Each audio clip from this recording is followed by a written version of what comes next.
Joseph, are you gonna watch it?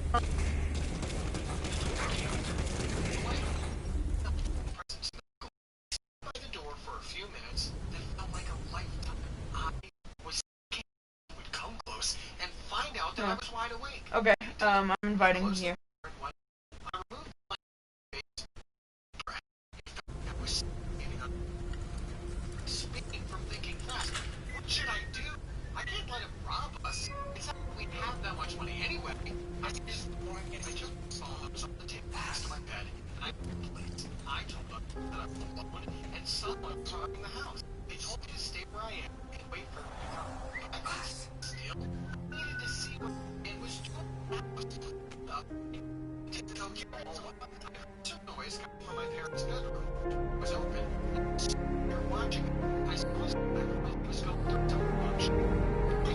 He's not. He's at baseball practice.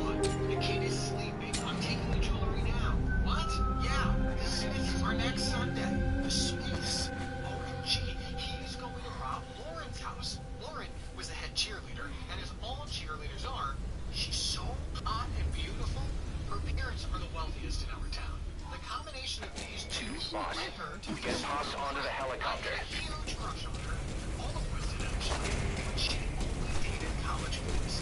High school students were amateurs to her. I took 2 steps backward. Incidentally, I stepped and squeezed out. I froze for 2 seconds. I went to the kitchen to hide, and 10 minutes later the police arrived. They got into the house, but unfortunately, the thief had already gone after he took Bob Schuler. I went to school the next day feeling a bit scared. I felt like I was being watched 24/7, but I needed to warn Lauren that her house was being robbed next. And she was going to watch her friends. I went over and asked, Go ahead and call the chopper. Keep an eye out for nearby enemies. They can try to shoot down the chopper.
Roger that chopper request. It's headed your way now.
go. And suddenly, whispered, "Oh no!" They must have gotten into one of the kitchens by now. We stood there inches. No, just getting so close. And I felt it on his hand on our chest. I heard some pressing over the keys. It took me a minute. He was carrying the bag. I reached for my phone to call the police. Lauren stopped me. Mr. Corporal, I'm taking fire. Some damage to chopper. Heard us and started climbing the stairs to see who's there. We freaked out and quietly opened the door next to us and went there. It was a storage room full of old, dusty things. There wasn't much space. Lauren and I stood across from each other. We were staring at each other's eyes, and believe it or not, all I wanted to do was kiss her. After all, that was my first and probably the last time I'll ever be that close to her. Then we heard his footsteps again. This time, he was going downstairs. I sighed deeply. Thank God. But Lauren said abruptly, "He's going for the painting! The $1 million painting!" I choked up when she said that. They decorate their house with money? How rich are they? Lauren got out of the room and went downstairs. I was about to go nuts. Why is she risking herself like that? Lauren, get back here, you idiot! But she kept following the thief to the living room, and I followed her. I'm the crazy one for doing what she says in the first place. We were looking carefully at the thief while he was trying to take off the painting. But Lauren said loudly, "Is that you, Mr. Davis?" I panicked. It's over. We are dead. What are you doing? But surprisingly, the thief froze for a whole minute. I took out my phone and turned the flashlight on. I looked carefully, and OMG, the figure really resembled Mr. Davis, our school janitor. Lauren turned the lights on. The thief turned around and took off his mask, and really it was Mr. Davis, the old man who all pupils love and adore for his smile and kindness. "Why are you doing this?" Lauren asked. Mr. Davis started to weep. He was shaking and said, "I need money for my daughter's surgery. She has cancer." Then he continued explaining that the medical expenses are too expensive that his family cannot afford. When he overheard me saying that my parents were away and heard Lauren speaking with her girlfriends telling them about the painting, he decided to get the money he needed. I already lost my son 10 years ago for a car accident. I can't lose my daughter now. Then he sat on the floor feeling hopeless. We felt sorry for him. Losing a child is the worst thing anyone could ever experience. Then out of nowhere, we heard police sirens outside. Lauren's mom called the police when she checked her phone and saw the cameras. The police took Mr. Davis, who was really scared and feeling guilty, and I had to go home. The next day at school, Lauren came rushing to talk to me. "Robin, we need to do something about Mr. Davis's daughter." I smiled and said, "I know exactly what to do." I designed a webpage for donations. Then we headed to every class in our school asking the students to donate as much as they can. Most of the students and teachers wanted to help. Then Lauren and I held a charity event in which we raised extra money. Lauren also managed to convince her parents to give some money away. She was amazing at convincing people. Davis's daughter went through the surgery, and she's staying at the hospital recovering. As for Mr. Davis, he was only sentenced to 6 months in jail because Lauren's parents and I dropped our charges. Mr. Davis returned Mom's stolen jewelry, and everything went back to normal. But the worst thing was after the whole thing ended, I felt like I fell in love with Lauren even more. She showed me the real side of her, and now I really wanted to date her. Homecoming party was coming up, so I thought of asking her out. During lunchtime, I went to the cafeteria where she was eating her lunch with her friends. She saw me coming, and she had the biggest smile on her face. She stood up, waiting for me to speak. I hesitated and said, "Will you be my date for homecoming?" Her friends were watching us, and I was worried she'd embarrass me again. But she said, "Honored." Then we kissed. Finally! Jackpot! What do you think of my story? Tell me in the comments below, and don't forget to like and subscribe.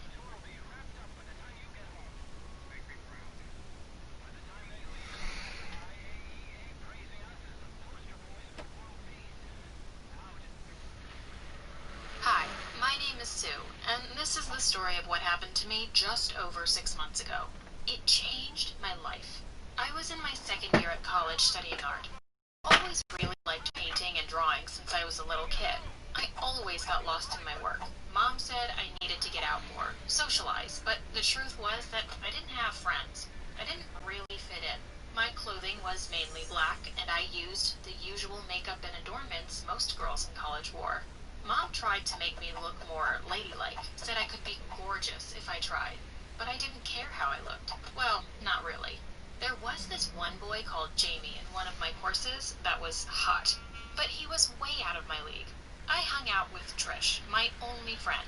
She was like me, and everyone at college nicknamed us the Ugly Sisters, but we didn't care. Or if we did, we didn't let it show. Anyhow, that all changed when one day on lunch break, Trish whispered in my ear, "Don't look now, but Jamie and his buddy Alex are watching us." Of course, I immediately look around despite my friend's warning. Jamie would never be looking at us. Well, not intentionally. How wrong could I be? I felt my face coloring. The two boys were looking in our direction and whispering together. I pulled Trish away, out of their sight line. They obviously weren't looking at us. It was her wishful thinking. We went to join the lunch line. The noise level in the dining hall seemed at an all-time high. It was almost the end of term, and in 2 weeks, a college party was coming up. Of course, Trish and I weren't going.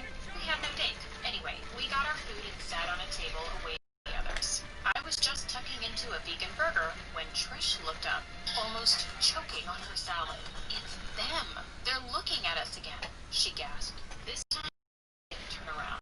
Sure, it was all in her head. But then she put down her fork, eyes almost popping. "Oh my God, Sue, they're heading this way." Trish put her head down, pretending to eat, and I sensed them approaching. "Good afternoon, ladies. Do you mind if we sit down?"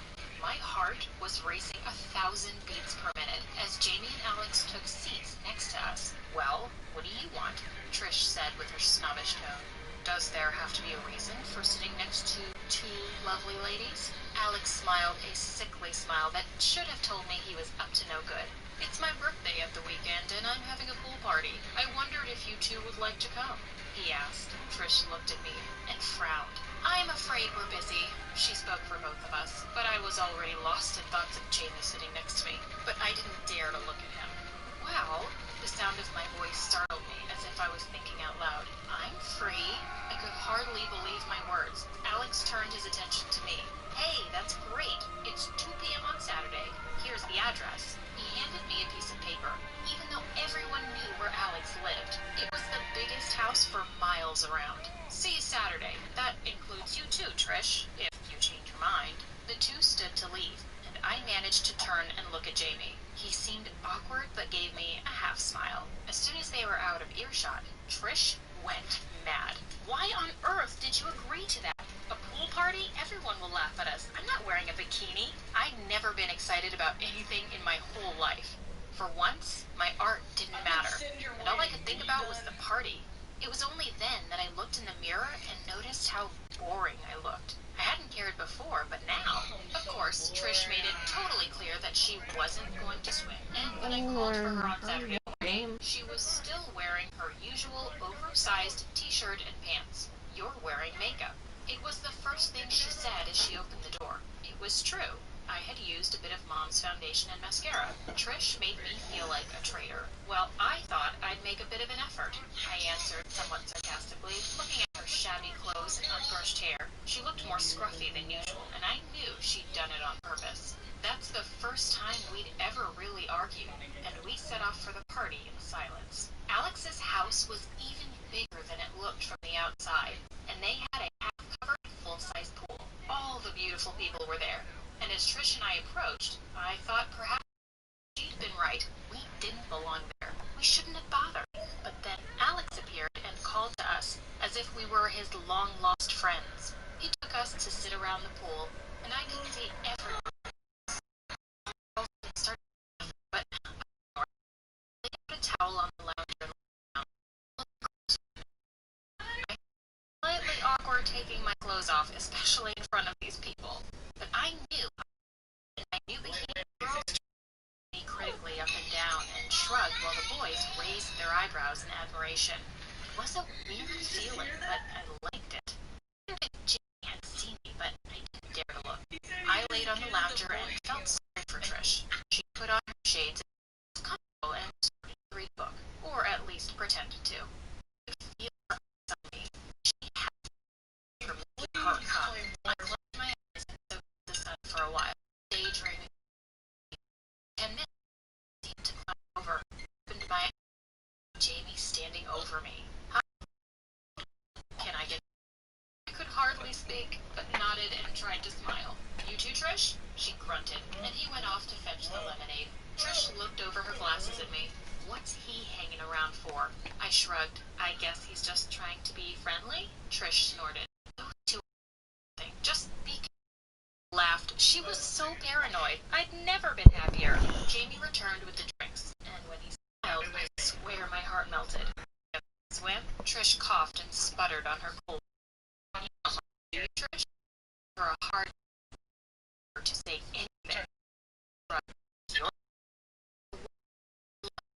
And as we stood and asked about my life, he even seemed interested in my art. I wasn't sure how long we'd been in the water, but when I looked up, Trish was gone, and I suddenly felt guilty for deserting her. After all, I dragged her along in the first place. I was suddenly torn between my loyalty to Trish and wanting to stay with Jamie. But in the end, I pulled myself from the pool. Sorry, I have to go. Jamie looked surprised, maybe a little disappointed as I started to dry myself and dress. Hey, I was wondering, he started. I looked up. He seemed almost embarrassed. I was wondering if you'd like to go to the end of term party with me. I stood speechless for a minute, my mouth open, unsure if I'd heard correctly. You know, the party on Friday night? He repeated, unsure if I'd heard. My legs felt like jelly. Yes, that would be great. I finally managed to speak. Jamie smiled, looking relieved. Great, I'll pick you up at 7. I went home via Trish's house, but when I called, her mom said she didn't feel well and wouldn't come to the door. I felt terrible for leaving my best friend, but at the same time, I was that me to be his date and kept having to pinch myself to make sure I wasn't dreaming. Trish stayed off college all week. I was pretty much on my own, but didn't mind. Occasionally, I bumped into Jamie, but he always smiled. I expected him to talk to me more now that he was taking me to the party. Somehow, he seemed to be avoiding me. I saw him and Alex arguing about something one lunchtime, and when they saw me, Jamie stormed away. I started to get a sinking feeling in my stomach. Maybe having some thoughts, but I took things out of my head and concentrate on what I would wear instead. Of course, Mom was delighted that I'd got an actual date and pulled out all the stops. New dress, new hair, new everything. I still hadn't spoken to Trish, but I would see her after the party. As I got ready, I hardly recognized myself in the mirror. I looked almost beautiful. As I was finishing my hair, I heard the door ring, but let Mom get it. I heard Jamie's voice, and my heart missed a beat. I sprayed my hair with lacquer before rushing down the stairs. Mom was waiting for me alone in the hall. Well, where have you hidden him? Mom looked at me, and I stopped smiling. There were tears in her eyes. Oh, Sue, I'm so sorry. She sat me down and told me that Jamie called to say that he couldn't take at me, and I stopped smiling. There were tears in her eyes. Oh, Sue, I'm so sorry. She sat me down and told me that Jamie called to say that he couldn't take me to the party after all. Gave no reason, but just that he was genuinely sorry. I wanted to cry, but I didn't. I'd been so stupid. I should have listened to Trish. Trish. I needed my best friend more than ever, and rushed up to my room to phone her. It was only then that I cried. She listened to my tale of woe and sounded me. Why don't I come around, and we can go to the college party together? We'll show 'em, she suggested helpfully. At first, I didn't want to, but then I thought of all the money Mom had spent on me. Why waste a good dress? I agreed, and within an hour, Trish and I were standing at the entrance of the sports hall. The party was well and truly underway. As soon as we walked in, I knew it was a big mistake. I felt all eyes on us, as if everyone was laughing at us. I headed to the powder room while Trish went to get us both a drink. I needed a few minutes to get my confidence back. I shut the door just as a group of girls enter. I recognized one voice, Jessica, a girl who was always hanging around with Jamie. Of course, he'll ask me out tonight. God knows why he was ever thinking of asking that dork Sue out. Although I blame Alex. He encouraged Jamie in the first place. Thought it was some huge joke. The joke was on him when he realized his best friend had actually asked her out. I mean, she would never fit in with our crowd. Well, Alex finally knocked some sense in him. Thank God he did. I mean, Jamie and Sue, come on. I didn't want to hear any more. So that was it. It was all a big joke. I was all a big joke to Jamie and his mates. I waited for them to go before I ran from the myself to cry, my tears washing and carefully applying. Did that matter now? The mascara was stinging my eyes as I heard someone approaching. Reaching into my bag, I pulled out a wipe and started to scrub the makeup from my eyes. Trish? No, it's me, Jamie. I turned away, not wanting him to see the state he'd made me. I want to apologize. I could feel the anger rising in my throat as I turned to him. For what? Humiliating me in front of the whole school? Why did you even bother asking me out in the first place? He looked shocked for a minute. Please, let me explain, he added. I turned my back, but then felt a gentle hand on my shoulder. I really like you, Sue. I gave in to pressure. All of the others were being so horrible about you when they found out I'd asked you to the party. And now they're laughing at me because I got dumped, even before the date. Nice one. I turned my back on him once again and heard him sigh. I guess I've messed up. Big time, huh? I suppose you have. Then he grabbed my arm, spinning me back around to look at me with his big brown eyes. To hell with the lot of them.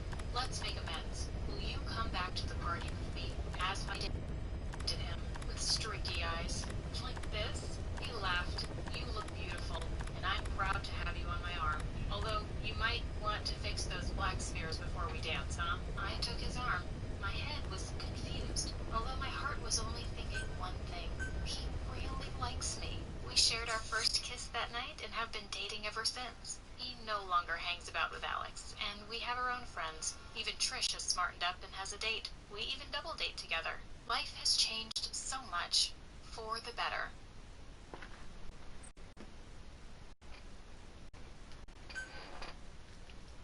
Hey, Joseph.